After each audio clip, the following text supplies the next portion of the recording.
Welcome to OTT junction super singer season 11. Super singer season 11 பொறுத்தவரை போன வாரம் யாருமே எலிமினேட் ஆகல. அந்த பக்தி திருவிழாங்கிறதுனால கடவுள் உங்களெல்லாம் காப்பாத்திட்டாருன்னு சொல்லி டேஞ்சர் ஜோனுக்கு வந்து விக்னேஷ் கபாலிலாம் வந்திருந்தாரு. 3 பேர் வந்தாங்க. 3 பேர் முக்கியமான போட்டியாளர்கள் தான். ஸோ அவங்கள வந்து காப்பாற்றி விட்டாங்க 3 பேருமே. அதில் மெயினாக விக்னேஷ் கபாலி சேவான உடனே பாலப்பிரியா ஓடி வந்தது, அதை மெயினாக ஃபோக்கஸ் பண்ணி காமிச்சாங்க. ஸோ அதுதான் நடந்தது. யாரும் எலிமினேட் ஆகலை. இந்த வாரத்துக்கான 3 ப்ரொமோ. ஸோ இந்த வாரத்தை பொறுத்தவரை ரேடியோ ஹிட்ஸுங்கிறது வந்து பெரிய ஹிட்டான ரேடியோவில் போட்ட பாடல்கள், நாஸ்டாலஜிக்காக இருக்கக்கூடிய அந்த பழைய பாடல்கள், அது அந்த ரவுண்டாக இந்த வாரம் வந்திருக்கு. இந்த வாரத்தை பொறுத்தவரைய மெயினாக வந்து என்னன்னா, யாரெல்லாம் அன்சங் ஹீரோஸ் அப்படின்னு நம்ம நினைக்கிறோமோ அந்த மாதிரி மியூசிக் டைரக்டர்ஸ், சிற்பி, எஸ்.ஏ. ராஜ்குமார், பரணி, தேவா, இந்த 4 பேர்.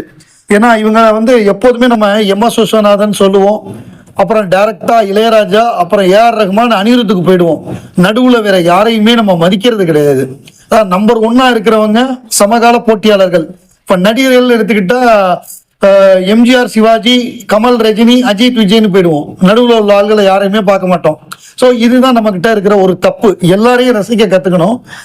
இதுல வந்து சிற்பி ஒரு திறமையான இசையமைப்பாளர், நாட்டாமை உட்பட நிறைய படங்களுக்கு இசையமைச்சிருக்காரு. கோகுலம், நாட்டாமை மாதிரி நல்ல படங்களுக்கு இசையமைச்சிருக்காரு. பரணியும் நல்ல பாடல்கள் கொடுத்துருக்காரு, மெலடிஸ் நிறைய கொடுத்துருக்காரு. எஸ்.ஏ. ராஜ்குமார் கேட்கவே வேண்டாம்.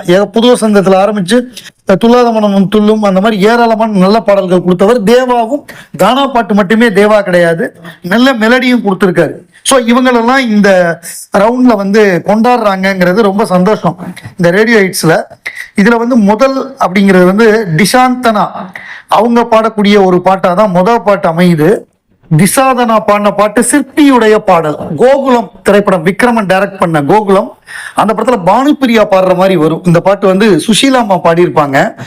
செவ்வந்தி பூவெடுத்தேன் அப்படிங்கிற அந்த பாட்டு, அதை வந்து டிஷாதனா சிற்பியுடைய பாடல்ல இருந்து பாடுறாங்க. நல்லா இருக்கு கேட்கறதுக்கு அந்த அந்த மெலடி.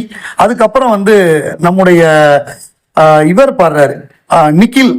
அவர் பாடுற பாட்டு என்னன்னா, நிக்கில் பாடுற பாட்டு வந்து எஸ்.ஏ. ராஜ்குமாருக்காக பாடுறாரு. அந்த பாட்டு வந்து சேலையில வீடு கட்டவா அப்படிங்கிற அந்த படம், அதாவது அஜித் சிம்ரன் நடிச்ச படம். அதுக்கு மியூசிக் வந்து எஸ்.ஏ. ராஜ்குமார்.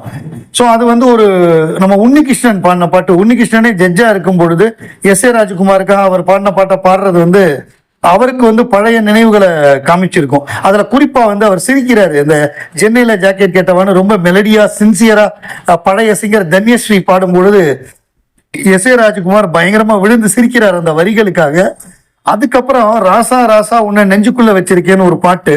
இந்த படம் வந்து ஃபிளாப் ஆனா கூட, மானஸ்தன்கிற படம் சரத்குமார் நடிச்ச படம் அட்டர் ஃபிளாப்பு, அரை நாள் கூட ஓடல. But S A. ராஜ்குமாரோட டியூனு, ஹரிஹரன் சித்ராமா பாடினது அவ்வளவு பியூட்டிஃபுல்லா இருக்கும். அந்த பாட்டு வரிகளும் நல்லா இருக்கும். சில அதிகமா நம்ம பத்தாயங்கிற வார்த்தையெல்லாம் யூஸ் பண்ணியிருப்பாங்க.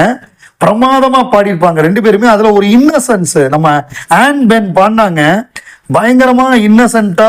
இப்போ நம்ம பழைய ஃபைனலிஸ்டோட தான் பாடினாங்க.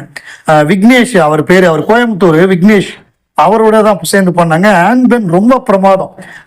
எனக்கு வந்து இந்த எல்லா இந்த 3 பிரமோலையும் பாடின பாட்டிலேயே பெஸ்டா வந்தது ஆன்பென்னுடைய அந்த இன்னசென்ஸ் கலந்த அந்த குரல்ல பாடின பாட்டு தான். அதுக்கப்புறம் ஒரு கானா பாடகர் பாடினாரு, அந்த டாவு டாவு டாவுடா டாயில டாவுலாட்டி டையிடான்னு ஒரு பாட்டு பாடினாரு. அது ஓகே, சுமார் ரகமா தான் இருந்தது. தவசீலி அவங்க வந்து ஏற்கனவே அந்த ஆளான தாமரை அப்படின்னு ஒரு பாட்டு பாடினாங்க.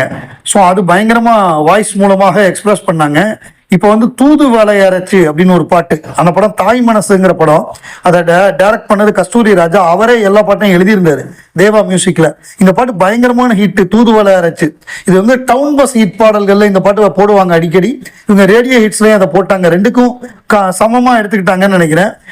பிரசன்னா ஆதிசேஷானு பாண்டிச்சேரி, இவர் வந்து சூப்பர் சிங்கர் 9 ஃபைனலிஸ்ட். அவரோட சேர்ந்து தவசீலி பயங்கர எக்ஸ்பிரசிவா பாடி எல்லாருடைய பாராட்டையும் பெருமளவுக்கு பாடியிருக்காங்க. அந்த ஜானகி அம்மா வாய்ஸ் மாதிரியே பாட ட்ரை பண்ணி அதுல வந்து பெருமளவு அச்சீவும் பண்ணியிருக்காங்க.